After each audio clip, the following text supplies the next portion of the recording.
Hey everybody, hope you're doing good today on the Morning Devo with Bo. It is December 10th? So we're 15 days away from Christmas and then another week and then we have a new year. So man, get out the all your new files and start organizing cuz a new year is fast approaching. So who knows what a year will bring, right? We have a lot of new things going on in the country for the new year, so that should be interesting. And, we're going to be done with Ezekiel here in, I think, a couple days. So before the week's out on the Morning Devo, we're going to be done with Ezekiel, and we're going to move right into Daniel. So how cool is that? Daniel's such a fun book. It's got a lot of cool things in it, so I'm looking forward to that. So this is the Morning Devotion with Bo Willett. That's my name. You could always check out the archives at my YouTube channel. It's up there. That's my name. So I can't really use that arm, so I'm going to go, whoop. It's that one. Type in that name at YouTube in the search bar. So go to youtube.com, and then there's a search bar. Put in my name. There's my spelling.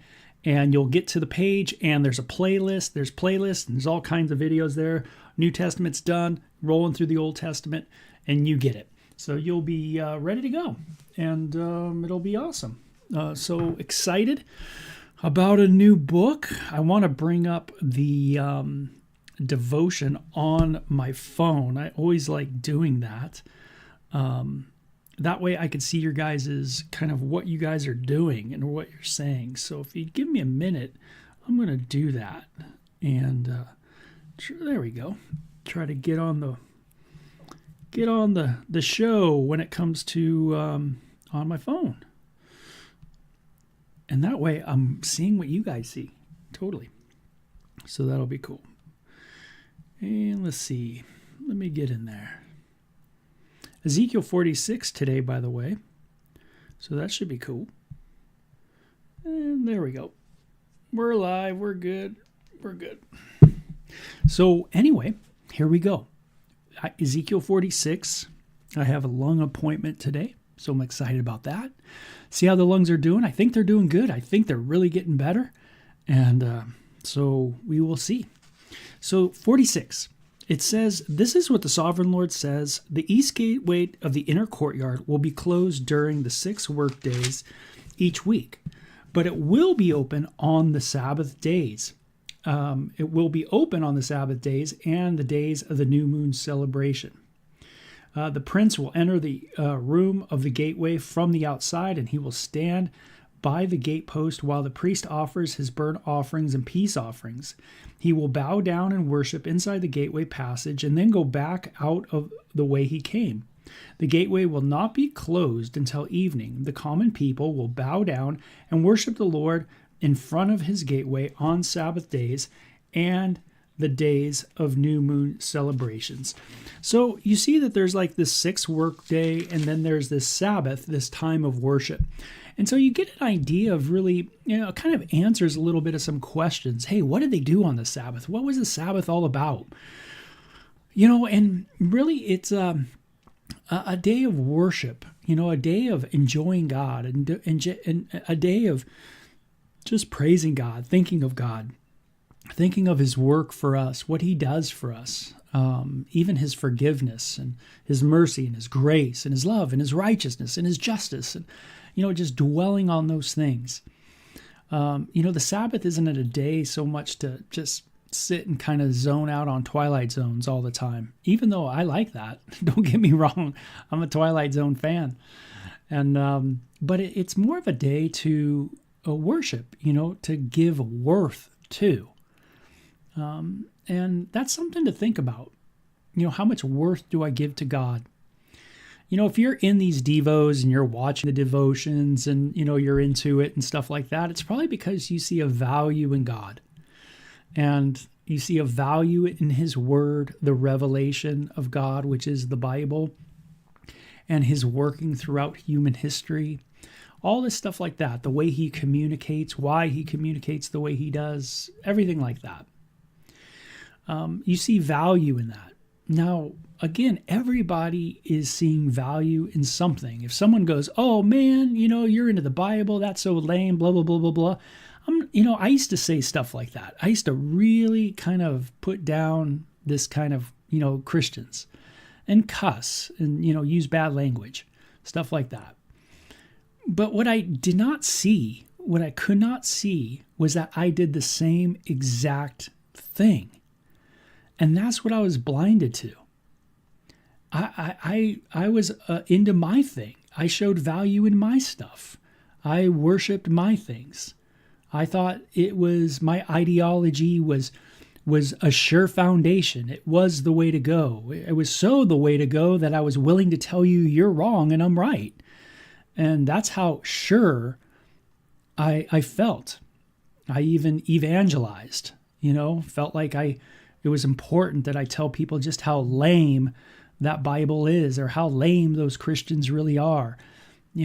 As a secularist, I felt it very important to evangelize, to listen to pastors, my secular pastors, those type of things.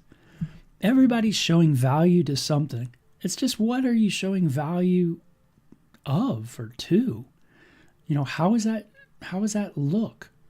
So sometimes we can tell by our bank accounts kind of what we show value to. What we spend on. That kind of maybe matters. Different organizations that we, maybe give to. Or, different things that we sign up for. It might show a value in kind of what we think. And I think there's some truth to that as well. And it's a lot of things show value, show kind of where your value really is. And if you're really into like homes, then it's gonna show. If you're really into cars, it's gonna show. If you're really into motorcycles, it's gonna show. If you're really really into skateboards or surfing, or I pick the things that I'm into, of course, but then it's gonna show. So you could see that. Now here, the prince, the priest, are all involved in doing the right thing, showing value in the right area. So really, Ezekiel 46 can be a chapter of what good leaders should do. What does good leadership look like? It's showing value in the right things. And the first thing, if we could say that is the right thing, would be the greatest of things. And God is the greatest of things. He's a person, and he's the greatest person. And so you always can kind of hinge what is good, great, not so good, bad, by the greatness of the object. And so God is the best object of all. And so you could see that these leaders really had it right. They were really focused in the right direction. Now, the New Testament says, fix your eyes on Jesus. You've probably heard that before. Fix your eyes on Jesus, the author and finisher of your faith. Right? He's not only the creator of salvation, he's the one who initiates it. So God gets the glory in everything. Right? He's not just the one who makes up salvation, but he's the one who comes into the world and does it. Woo! Man, awesome. Yeah, no one gets glory other than God. That's how we also know Jesus is God. No other person gets glory. Just the Lord, right? And so, great thing for these leaders to be doing, valuing the right person, the right object first, And so that's what we kind of want to do. And it says, each Sabbath day, the prince will present to the Lord a burnt offering of 6 lambs and 1 ram, all with no defects. Again, Jesus is the fulfillment of that kind of idea of no defects. Perfect, right? He will present a grain offering and a basket of choice flour to go with the ram, and whatever amount of flour he chooses to go with each lamb, as he is to offer 1 gallon of olive oil for each basket of flour. And at the new moon celebrations, he will bring 1 young bull, 6 lambs, and 1 ram, all with no defects. And it says, with the young bull, he must bring a basket of choice flour for a grain offering. He must make some good bread. That's basically what it's, I think, getting at. Hey, if you're going to bring some meat, also have some really good bread there too. Make sure the oil's proper with the amount of stuff you're all the flour and everything, so that it's really good. And it says, with the ram, he must bring another amount of basket of flour. And with each lamb, he is to bring whatever amount of flour he chooses to give. With each basket of flour, he must offer 1 gallon of olive oil. That olive oil. Have you ever gone to a place, like an Italian place, and they put on your, on the table, like really good bread and just some olive oil, maybe a little pepper or salt or something, and then you just dip the bread in the olive oil and you kind of eat it? Man, it's so good that way. It's super tasty like that. So I don't know if you've ever done that before, but I'm sure you have, but it's really good. And you see that that's kind of how it's rolling, right? And it says, the prince must enter the gateway through the entry room, and he must leave the same way. But when the people come in through the north gateway to worship the Lord during the religious festivals, they must leave by the south gate. And those who enter through the south gateway must leave by the north gateway. They must never leave by the same gateway they came in. They must always use the opposite gateway. The prince will enter and leave with the people on these occasions. I love that. The people go in one way, they go out the other way. There's a constant flow, man. Nothing stagnant, nothing, it's just flowy. And I love that. Sometimes like us Southern California people, we like these terms like flow, which you don't really know what it means. We're just flowing, but it's the idea of we're just moving, we're just going, we're grooving, we're kind of in that kind of, we're kind of in the pocket, man. And, I love the idea that when they go worship, it says here that, the prince must enter the gateway through the entry room, and he must leave the same way. He just goes in one way, comes out the other way. That's it, just him. But notice all the people, man, they go in one way and they flow out the other way. There's a constant kind of revolving of worship. That flow that's going. One comes in, the other comes out. Just a constant flow. It must be cool to see that kind of thing, where you see large groups of people going in, going out the other way, and then another crew coming in. Just a kind of a constant heart of worship, that flow of worship, just a continual freshness, coming in, going out, going back in, that revolving door of worship. Do I have that in my life? Is it just a revolving door of worship where every day it's just, I keep just moving in and coming out, going in, coming out. Just keep doing that over and over and over, and it's just a freshness to it. Good flow, I love that. The organized, kind of building that has that good flow to it, man. Just everything works good. It's a bummer when it's all bottlenecked, right? And it says, so at the special feast and sacred festivals, the grain offering will be a basket of choice flour, with each young bull another basket of flour for each ram, and as much flour as the prince chooses to give with each lamb. Give 1 gallon of olive oil with each basket of flour. And when the prince offers a voluntary burnt offering or peace offering to the Lord, the east gateway to the inner courtyard will be opened for him, and he will offer his sacrifice as he does on the Sabbath days. Then he will leave, and the gateway will be shut behind him.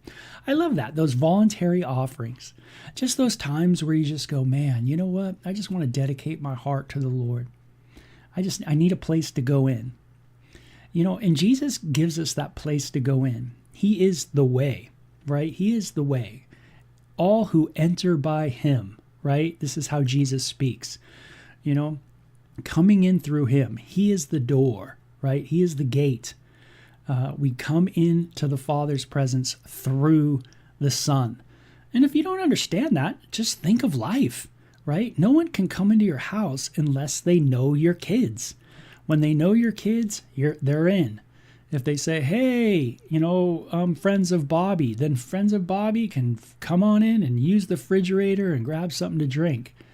It's knowing the Son. And that's how it is. We get to enter into the Father's presence through the Son. We become friends of the Son. I no longer call you servants, Jesus said, but I call you what? Friends. Man, he's a friend. And so as a friend, I can come in and dine and hang out, right? Get refreshing drink, if you will. That's so cool. And I love it. A burnt offering is the idea of a consecrated offering. Everything offered to you. You know, your prayers go up as incense before the Lord, right? Everything, the smoke of the sacrifice goes up to the Lord. Everything is upward. Everything's going upward. The whole consumption of the animal is there going upward. It's the idea of all of me I give. Everything. And that voluntary heart to do it. Are you worshiping the Lord out of, kind of some kind of obligation? Are you like, is it some kind of like, oh, well, I kind of got to do this. This is kind of how it rolls. Or are you really doing it because it's a get to? You really enjoy the Lord. I hope in your heart you get to understand how much you're forgiven and that you understand just how kind of rough you are. And you might think, oh, I'm so great, and you'll pat yourself on the back and everything. But in the heart, man, I do need forgiveness. And you realize this is what Jesus has come to offer you free. And when you receive that, it gives you new eyes to see that, man, coming before the Lord is it's not a burden. It's not a bummer. Man, it's the best. It's the best, because he is the best. He's the safest. He's the mercifulest. He's the greatest. He's the whatever words that I'm making up, right? But he is the greater. And so you like compassion? He's the one who has the greatest compassion. You like mercy? He's the one who's got the greatest. That's who you're coming to. And I hope you see it as a get to. If your worshiping of the Lord is more focused on people, so like you attend a church and you focus on people, then you're probably going to get squirrely. What I mean by that is you're probably going to get to a place where you're kind of bummed, you're kind of doing it out of obligation, it's kind of hard on you, it's blah, blah, blah, because you're too focused on people. And all of us have rough edges. Every person has, iron sharpens iron, right? Yeah, iron is rough. It's sharp. And we tend to rub each other wrong ways. So get your eyes off of people and just focus on the one that you're worshiping.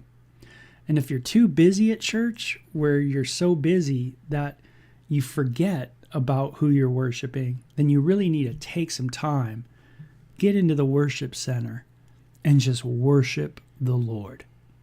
You probably focus too much on, what you're doing, and I'm a guy who's super busy. So I have a lot of things that I'm doing, but man, I make sure on Sundays that I just, if I got some time, man, I settle the heart, go in to the back area in the worship center and just worship the Lord and just focus and just remember why I'm there. Very important. So each morning you must sacrifice 1-year-old lamb with no defects as a burnt offering to the Lord. This is verse 13, by the way. 14 says, with the lamb, a grain offering must also be given to the Lord, about 3 quarts of flour with 1/3 of a gallon of olive oil to moisten the choice flour. See, you got to have good bread. And it says, this will be a permanent law for you. Hey, it's important. Bread is important. Why? Because Jesus is the what? Bread of life, man. He's got some olive oil. Isn't that cool? Good stuff. And it says, the lamb, the grain offering, and the olive oil must be given as a daily sacrifice every morning without fail. It's interesting. Jesus prayed in the Garden of Gethsemane. Man, the place of the press, the olive press. Ooh, interesting, right? Oh, Jesus being crushed, right? Oh, like olive. Oh, like an olive maybe being made into that choice olive oil. Isn't that interesting? Maybe do a little study on that. The Garden of Gethsemane, the place of the olive press, I want to say. That place where all these trees, these, oil olive trees are. And think of that, the pressing of the sun. It pleased the Father, it says in Isaiah 53, to crush the Son. Wow, to crush the servant. Man, that crushing brings about the choice oil. That's kind of a cool thing. This is what the sovereign Lord says. If the prince gives a gift of land to one of his sons as an inheritance, it will belong to him and his descendants forever. Forever. Forever. Right? Okay, so the land is not to be given to another. It's to stay within the Hebrew nation. And it says, but if the prince gives a gift of land to his inheritance to one of his servants, the servants may keep it only until the year of Jubilee, which comes every 50th year. What a cool thing, the year of Jubilee. Everything goes back. All debts are done, everything like that. If you lent out your land, sold it out, leased it out, it came back to you. Everything kind of returned back to the way it was, if you will. So that the descendants can carry on, right, the property. It was supposed to be in their possession, their ancestry forever. It wasn't to just go like our land, right? I sell my house, someone else gets it, blah, blah, blah. It goes on, that kind of thing. It never is yours, but it remains in your name forever. Wow. So the year of Jubilee really brought it back to that. A newness, a freshness. That's why sometimes you have a Jubilee celebration at a church. You might have heard of that before. Let's have a Jubilee celebration. The idea is this idea of freshness, renewing. Everything goes back. Everything God's making kind of this renewing of goodness. And that's a cool thing. I think it's a cool thing for churches to do a Jubilee celebration. Maybe we should at some point do kind of a Jubilee celebration, where we just get together and enjoy the fresh work that the Lord is doing, that kind of thing. And it says, okay, so then it says, at that time the land will return to the prince, but when the prince gives gifts to his sons, those gifts will be permanent. And the prince may never take anyone's property by force. Ooh, so good leadership, not taking it by force, not coercing, right? How much of government gets involved and takes land by force? Man, our hearts break when you study this, right? Because you just go, oh my gosh, this has happened over and over and over in the world. It's very sad. But by force. But this prince does the right thing, not by force. If he gives property to his sons, it must be from his own land. For I do not want any of my people unjustly to be evicted from their property. Is that cool or what? God says even the prince, if he's going to give money or stuff to his sons, it's got to be legit. It's got to be from the prince's own wealth. It can't be him, robbing someone else. Remember there was that king in Israel? I thought we read it back in the day where there was that king that said, hey, I wanted that land. It's not his land, but he wants the land. So he's going to go and, basically coerce that person out of it. I think he ended up killing the man to get his land. And there's a whole story like that. But that story is just repeated in history over and over and over and over. Think of today.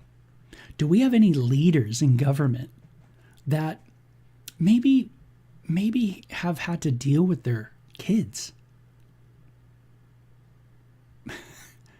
Yeah. Is the Bible relevant? Absolutely. Right? So Yahweh says, if you're going to give something to your son, you gotta pay for it. It's out of your pocket to the prince. It's not, you can't take from other people and give to your kid. So there's a really, important thing. I wonder how much of, government, how much of their money that they get really comes from all of us. Is it really their own wealth, or have they somewhat coerced to get money from us. I mean, it's just a thought. And I'm not saying that's what they do or that's what someone did, but we know in some cases that's what people have done. But what I'm saying is that this passage tells us that there is a right way to do it. And if you're not into saying, hey, there's a right and a wrong, well, then you're saying it's okay for a prince, a leader, a government leader to do whatever they want to do, to get money any old way they can do it. To ride, people, innocent people, to put innocent people in harm's way. We call that war. So that they can benefit off of the money, the manufacturing. Yeah. Righteous government. Is there such a thing? And Ezekiel gives hope to the people by saying, hey, in the Hebrew nation, there will be a righteous prince at some point, and it's going to be good. And he's not going to force, and he's not going to coerce. He's not going to manipulate. He's not going to have his propaganda to get his way. He's going to do things the right way. And man, I love that. That's the cool thing about Jesus. He is the Prince of Peace. And he's the one who does all things well. We can look at Jesus in every way. How he treated humans. It doesn't matter what kind of humans they were, he treated them well. He did the right thing. He knew how to deal with people so well. He knew how to talk to people in the right way at the right time, in the right context. He had a heart for people. He stood up for truth. I mean, just amazing. And that's why we all love Jesus, because he rocks. He's the one who did things right. He is truly the prince, the best prince. So a very cool chapter on leadership, chapter 46. I hope you have some things to think about today. And I know I do. And we'll work through it, right? We'll get through it. So anyway, you guys have a great day. Take care. It's a Tuesday. And so Paula says it looked like I changed rooms. Hey, someone picked up on that. That's cool. Paula, I knew you would. And I just want to say I didn't change rooms. I actually just flipped my room a little bit. So I had a little different background. I had another wall, a different wall. So I hope you guys enjoy that, which is cool. I got a little picture of me skiing right there, about ready to drop in on some moguls. I can't do ski season this season. Super bummed, but that's okay. We just, God's got a plan and everything. So it's no worries. We'll see you guys all soon. Love you a ton. We'll talk to you soon.